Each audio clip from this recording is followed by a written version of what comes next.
हमारे YouTube channel आलोक विद्याकुल में आप लोगों का स्वागत है। देखिए, अभी हम बताने वाले हैं आप लोगों को संस्कृत में, जो कि आपको आता है। लेख की बात करते हैं, या तो आपको 8 नंबर में ये एग्जाम में पूछा जाता है।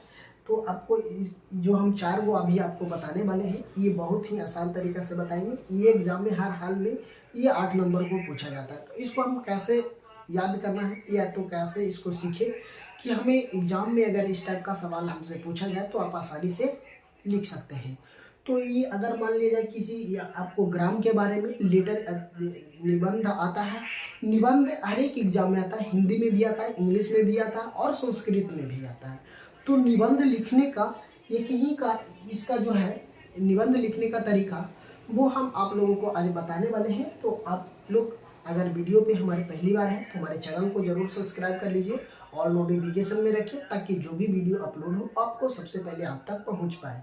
तो आज जो हम निबंध आपको बताने वाले हैं, इसमें दोनों में काम आएगा। या तो आप बिहार बोर्ड से एग्जाम दे रहे हैं या तो मध्यमा बोर्ड से एग्जाम दे रहे हैं, ये दोनों में आपको पूछा जाता है। मध्यमा बोर्ड की हम बात करें तो मध्यमा में आपको 5 नंबर में पूछा जाता है। अगर आप बिहार बोर्ड में दे रहे हैं तो आपको 4-4 नंबर में पूछा जाएगा। तो हम इसको सीखेंगे, हम 4 आपको इस वीडियो में बताएंगे और फिर नेक्स्ट वीडियो लाएंगे, जो कि ये चारों क्वेश्चन हम आप लोगों को अभी जो निबंध बता रहे हैं, 4 निबंध, ये बहुत मोस्ट इम्पॉर्टेंट होगा बच्चों। तो आप लोग ध्यानपूर्वक इसको समझेंगे और पढ़ेंगे और एग्जाम में इसको लिख कर आएंगे, अगर एग्जाम में दे दिया जाए तो। अगर बाई चांस एग्जाम में ये अगर नहीं देता है, अगर और कुछ दे देता है, तो आप उसको भी आसानी से लिख सकते हैं, अगर ये तरीका आप समझ जाते हैं तब। जिस तरह से आपने हिंदी में निबंध लिखते हैं, या तो आपको किसी बेरोजगारी पर दे दिया जाए, या तो अपने स्कूल के ही बारे में दे दिया जाए, या तो अपने प्रधान अध्यापक या कुछ भी दे दिया जाए, तो आप बेरोजगारी हो, गरीबी हो, या पर्यावरण हो, या कंप्यूटर हो, कुछ के बारे में अगर आपको हिंदी में देता है तो आप आसानी से लिख लेते हैं। और मान लीजिए इस हिंदी का जो पेपर होता है, हिंदी में ये निबंध पूछा ही जाता है 10 नंबर में, है ना। जो हिंदी में पूछेगा 10 नंबर का निबंध पूछेगा। अगर हम बात कर लेते हैं इंग्लिश में, तो इंग्लिश में भी आपको 10 नंबर का पूछा जाएगा। अगर संस्कृत की हम बात करते हैं तो संस्कृत में 4-4 नंबर के 2 क्वेश्चन आपसे पूछा जाएगा। तो हम इसको आसानी से समझेंगे। या तो आपको बोल दिया जाएगा कि महात्मा गांधी को बताएं, महात्मा गांधी को निबंध लिखे संस्कृत में अनुवाद करें, तो वो हम आज सारे चीज़ आज इस वीडियो में बताएंगे। तो वीडियो को पूरा अंत तक जरूर देखें। अगर वीडियो को थोड़ा सा देख के अगर छोड़ देते हैं तो आपको कहीं ना कहीं बहुत दिक्कत हो जाएगी, नहीं समझ में आएगा। तो आप वीडियो को पूरा वॉच कीजिएगा। चलिए, अभी जो हम आप लोगों को बताने वाले हैं, सबसे प्रथम है अस्मत् ग्राम, जो आपको ग्राम के बारे में बताएगा। ऋतुराज मतलब बसंत ऋतु के बात इसमें कहा गया है ना। ऋतुराज मतलब कहने का अर्थ ये ऋतुराज होता है, ये बसंत कब होती है। अब हम बात करते हैं अस्माकं देश, हमारे देश जो भारत है उसके बारे में हमको बोला गया। संस्कृत में अनुवाद करने के लिए बात हुआ रहा है, तो हम संस्कृत में इसको अनुवाद करेंगे। अब हम बात कर लेते हैं, चौथा है जो मेरा दुर्गा पूजा है। अगर आपने दुर्गा पूजा घूमे हैं, जो भी चीज करते हैं उसी चीज को बारे में लिखा जाता है। आपको दुर्गा पूजा कब होता है इसके बारे में, और इसमें कोई दिक्कत नहीं है। तो अभी जो हम आप लोगों को अपना ग्राम, बसंत है ना, जो ऋतु होता है, और देश के बारे में और दुर्गा पूजा, ये जो 4 है बच्चों, चारों आज हम आप लोगों को अच्छी तरीका से समझाएंगे और बताएंगे कि अगर एग्जाम में अगर ये सवाल आपसे पूछा जाए तो इसको आप कैसे लिखेंगे। चलिए, तो पहला जो कंडीशन है बच्चों, हम पहले बता रहे हैं कि अगर मान लिया जाए कि आपको संस्कृत में नहीं आता है ना। पहला कंडीशन ये होता है कि आपको संस्कृत में अनुवाद नहीं आता है। अगर संस्कृत में अनुवाद आपको याद नहीं होता है, संस्कृत में अनुवाद नहीं अगर आपको याद होता है, तो आप सबसे पहले ये समझेंगे कि हिंदी में ट्रांसफर करें, हिंदी में लिखें, हिंदी में या सोचेंगे। अगर मान लीजिए कि हमारे ग्राम के बारे में पूछा जा रहा है, तो ऐसे भी लिख सकते हैं कि हमारा गांव है ना, मतलब अपना गांव का नाम लेंगे। हमारा गांव भारत में एक इस डिस्ट्रिक्ट से, या ना जो भी डिस्ट्रिक्ट आपका हो वो ऐसे करके लिख सकते हैं। तो आप एक क्या बनाएंगे, एक वहाँ पे रणनीति अपनाएंगे। रणनीति कहने का अर्थ ये होता है कि रणनीति अपने अनुसार से सोचेंगे कि हमारे गांव में क्या क्या चीज़ है, क्या क्या घटना है, तो हमारे अपने गांव के बारे में उस तरीका से अगर हिंदी में अगर यदि आपको याद है, हिंदी में अगर आप लिख सकते हैं, तो आप संस्कृत में भी अनुवाद कर सकते हैं। ठीक है, तो आप ये कंडीशन समझ लीजिए। अब हम बात करते हैं बसंत की ऋतु की। तो अगर ऋतु होता है या तो सर्दी होती है, गर्मी होती है, बसंत पंचमी बसंत होता है ना, ये सारी चीज। अगर अभी मान लीजिए ठंड के मौसम है तो ये बसंत ऋतु है। तो बसंत ऋतु में हम लोग क्या क्या करते हैं, कैसा मौसम होता है, किस तरीका इसमें किस चीज का फसल होती है, ये सारी चीज भी आप लिख सकते हैं। लेकिन कंडीशन ये है कि आप ये हिंदी में लिखते हैं पूरा, है ना, कि फसल। लेकिन इसमें जो इम्पोर्टेंट आपको लगे कि नहीं ये बसंत ऋतु में सबसे ज्यादा इम्पोर्टेंट है, वो चीज के बारे में विशेष लिखेंगे, तब जाके आपको नंबर मिलेगा। अभी बसंत ऋतु में क्या होता है, सर्दी का मौसम होता है ना, सर्दी का मौसम, तो सर्दी का मौसम के बारे में सर्दी के बारे में लिख सकते हैं, कोई दिक्कत नहीं है। चलिए, तो अब हम ग्राम के बारे में आप लोगों को समझा दें कि किस तरह से रणनीति बनाना होगा। या तो बसंत ऋतु की बात करें तो इसमें भी आपको रणनीति अपनाना होगा। अगर रणनीति अपना लेते हैं तो आप आसानी से क्या करेंगे, संस्कृत में भी निबंध लिख सकते हैं। चलिए, अब हम बात कर लेते हैं भारत की, देश की, हमारे जो देश भारत है उसके बारे में। अगर हमारे देश भारत की बात करें तो हमारे देश में जो भी घटना है, जो इम्पोर्टेंट है, उसको हम लिखेंगे संस्कृत में। अगर आप हमको हिंदी में पता है कि हमारे देश में हिंद महासागर भी है, बहुत सारे गंगा नदी, यमुना नदी, बहुत सारा नदी है। जो हमारे इम्पोर्टेंट नदी है वो हमारे जो प्रशांत महासागर है, ये सारी चीज़ों को अगर लिख देते हैं तो आपका संस्कृत में संस्कृत में अगर हिंदी आपको पता है तो आप संस्कृत में अनुवाद लिख लेंगे, कोई दिक्कत नहीं है। उसी प्रकार से अब हम बात कर लेते हैं दुर्गा पूजा की। तो दुर्गा पूजा में लिखने की हम बात करते हैं तो दुर्गा पूजा कब मनाया जाता है, माघ में जो भी हो, ये अमावस्या का दिन होता है। दुर्गा पूजा विजयदशमी होता है, उसमें रावण का वध किया जाता है ना। ये सारे चीज टिप्स होता है, मतलब जो इम्पोर्टेंट रणनीति होती है। ये रणनीति अगर आप लोग अपनाते हैं तो आप आसानी से क्या करेंगे, लिख लेंगे। ऐसे तो हम आप लोगों को बता ही रहे हैं कि संस्कृत में लिखना, तो अगर आपको हिंदी में पता हो तभी तो लिख सकते हैं संस्कृत में, है ना। तो चलिए, अब हम देखते हैं, पूरा वीडियो अंत तक देखेंगे तभी जाके आपको समझ में आएगा, अन्यथा आपको नहीं समझ में। 8 नंबर से आप छोड़ के चले आएंगे, है ना। तो ऐसा नहीं करनी है, क्या करना है, हम लोगों को रणनीति अपनानी होगी, किस तरीका से हमको लिखना है। अब चलिए, ये बात तो समझ गए। अगर हम एक बात और इसमें जोड़ना चाह रहे हैं दोस्तों, कि अगर आपको ये चीज़ नहीं याद होता है तो कुछ नहीं करना है, वीडियो को 1 से 2 बार देखिएगा, जरूर आपको समझ में आ जाएगा। आप एग्जाम में आसानी से क्या करेंगे, लिख लेंगे। बहुत सारे बच्चे क्या होते हैं कि जब एग्जाम में जाते हैं संस्कृत पढ़ते नहीं है, और वहाँ जब लिखने की बात आता है तो लोग छोड़ देते हैं। ऐसा नहीं होनी चाहिए। अगर मान लिया जाए भाई में अगर आपको नहीं याद है, नहीं लिखने आ रहा, तो आप हिंदी में वहाँ पे चंद्र बिंदु डाल देना है, और जो लिखना है वो आप थोड़ा सा आगे अगर आप अपना दिमाग अप्लाई करते हैं तो आप आसानी से क्या करेंगे, लिख देंगे, आपका नंबर मिल जाएगा। चलिए, तो चलिए एक और वीडियो को शेयर कर लीजिएगा बच्चों। जो भी बच्चों हमारे यूट्यूब पे बने हुए हैं, देख रहे हैं लगातार वीडियो को, वो लोग शेयर नहीं करें तो वीडियो को जरूर शेयर कीजिए, ताकि जो भी बच्चा अभी तक हमारे यूट्यूब चैनल से नहीं जुड़े हैं उनको भी जुड़ने का प्रयास करिए, आप लोग से रिक्वेस्ट है मेरा। चलिए, तो हम और कमेंट में जरूर बताइए, आप लोग कमेंट नहीं कर पा रहे हैं, कमेंट जरूर करिए कि वीडियो आप लोगों को पसंद आ रहा है, ये एग्जाम का हेल्पफुल है या नहीं, ये भी आप लोग जरूर बताइए, कमेंट में लिखिए, तभी जाके ना आप लोगों को हमसे बात होगा। ऐसे तो हमारी बात हम बोलते हैं, आप लोग तो सुन रहे हैं, लेकिन हम आपकी बातों को, भावनाओं को नहीं समझ पा रहे हैं ना कि आप क्या कहना चाह रहा है। तो आप एक बार कमेंट में जरूर लिखिएगा कमेंट में, तो अब हमको समझ में आएगा कि कहाँ पे हमसे त्रुटि हो रही है, कहाँ हमसे गलती हो रही है। वो उसको हम कोशिश ये करेंगे कि उसको तरीका बदलने का, कि ताकि आप लोगों को कोई दिक्कत ना हो, कोई असुविधा ना हो। तो चलिए, जरूर इस वीडियो में जरूर कमेंट करिएगा। चलिए ठीक है, तो अब हम पहले समझ लेते हैं अस्मत् ग्राम। हमारे जो ग्राम की बात कहा गया है, तो ग्राम की अगर लिखना होगा तो कुछ नहीं, सबसे पहले लिखेंगे जो भारत है ना, भारतस्य आत्मा ग्राम एवं बस्ती। मतलब हमारे जो आत्मा है गांव का, हमारे गांव का जो आत्मा है कहाँ बसता है, सॉरी, हमारे देश का जो आत्मा है, हमारे भारत का जो आत्मा है वो कहाँ बसता है, ग्राम में। तो यही हमसे ये सवाल संस्कृत में लिखा गया, भारतस्य आत्मा ग्रामीण एवं बस्ती। मतलब हमारा जो देश भारत है उसका आत्मा कहाँ बसता है, तो हमारा आत्मा देश का गाँव में बसता है। चलिए, एक लाइन हो गया। दूसरा करा, अब यहाँ पे देखिए कि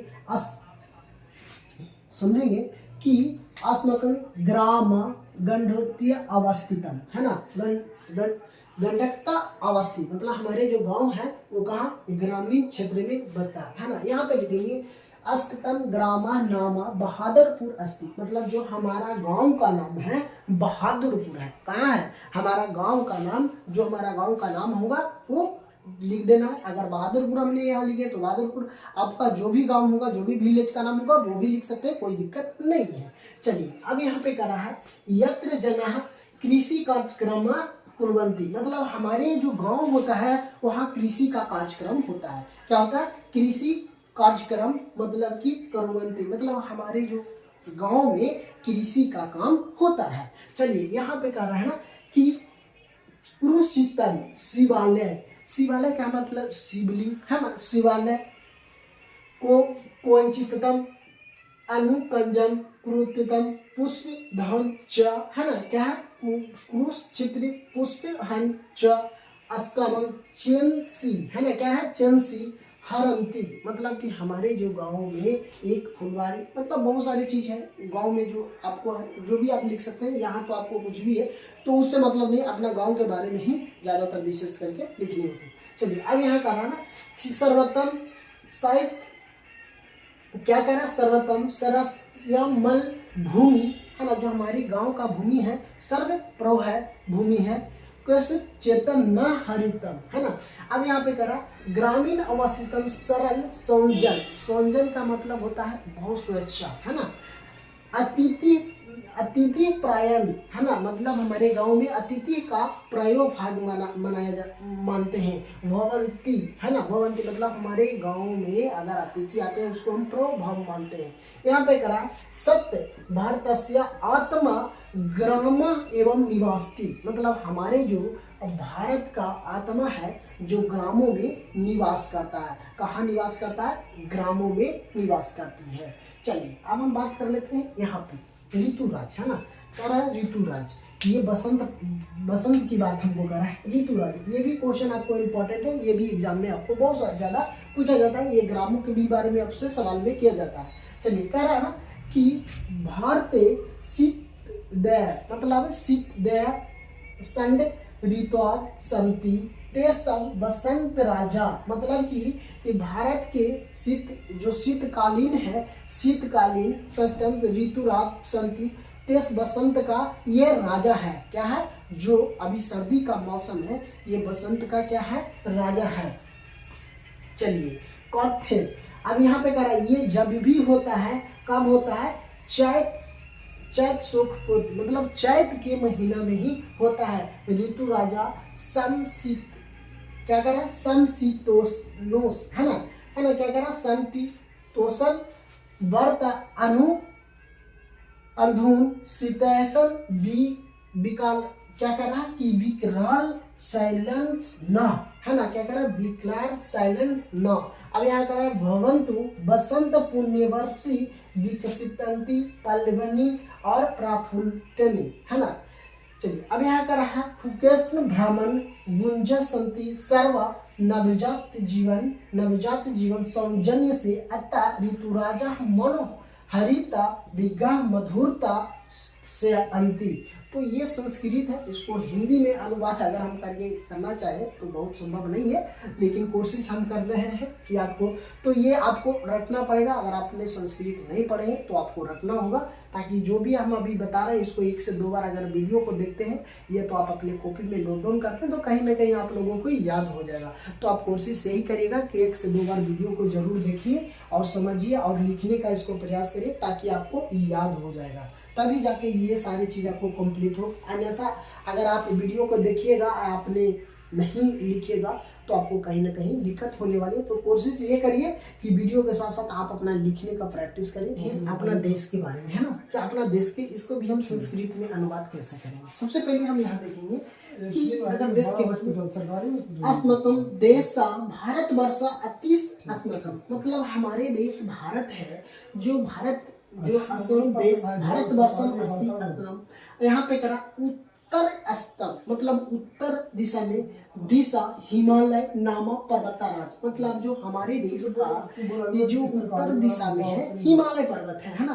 क्या करा कि उत्तर दिशा में हिमालय नामक पर्वता राजा विशारद, मतलब जो हमारे उत्तर में कौन है, जो उत्तर में हमारे देश के उत्तर दिशा में पर्वत के राजा हिमालय है। अब यहाँ पे करा नेक्स्ट में कि दक्षिण दिशा हिंद महासागर स्थितम चौर्ण प्रतिदक्षिणम अस्मकम देशस्य राजधानी, मतलब हमारे देश का जो हमारे अस्ककम देश, जो हमारे देश भारत का राजधानी है दिल्ली पर्वत बसता है ना, मतलब हमारे देश का जो भारत देश का राजधानी है वो दिल्ली में है। अब यहाँ पे क्या समझिएगा कि अस्मकम देशः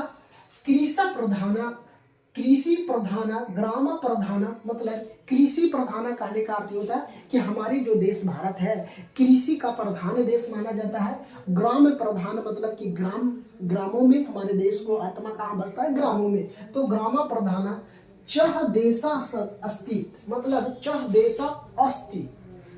अब यहाँ पे करा अस्मकम देशस्य भाषा हिंदी अस्ति, हमारी देश का जो भाषा है बच्चों, हमारे देश का भाषा कौन सा है, हिंदी है। तो करा अस्मकम देशस्य भाषा हिंदी अस्तित्व, मतलब हमारे देश का जो भाषा है वो हिंदी है।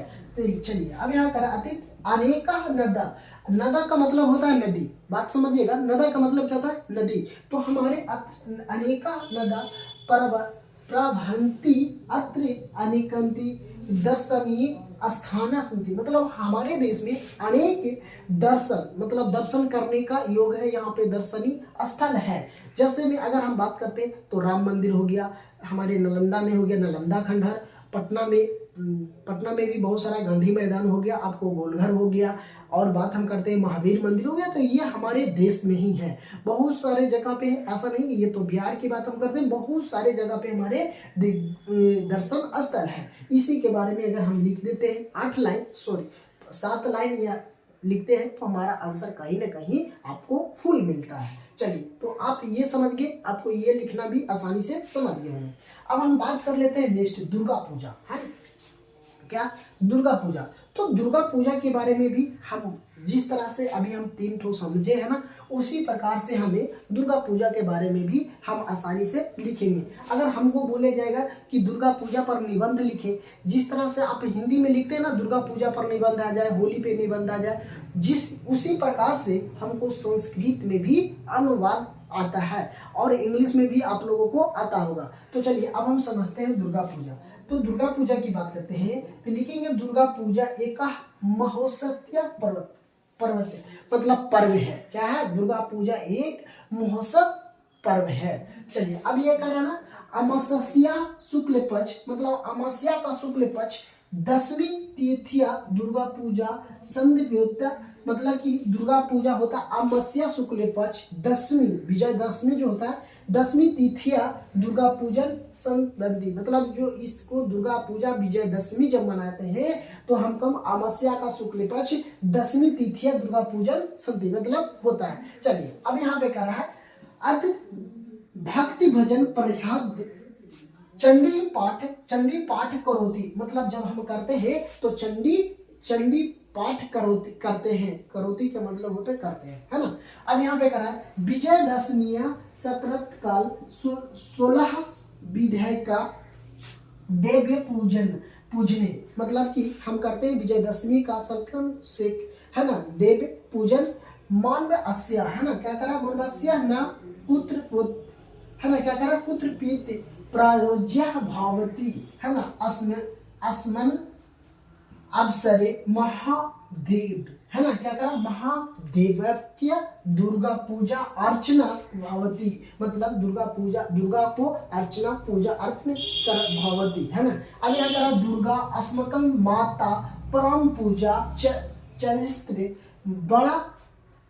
बड़े प्रोन्त, है ना, क्या करा बड़ा पंडाल जिसको हम वहाँ पे संस्कृत में लिखे हैं पंडल पोन्त, है ना, इसको पंडाल को ही बोलते हैं। ईदा पूजा अप्रसिद्ध, है ना, अतिथि प्रसाद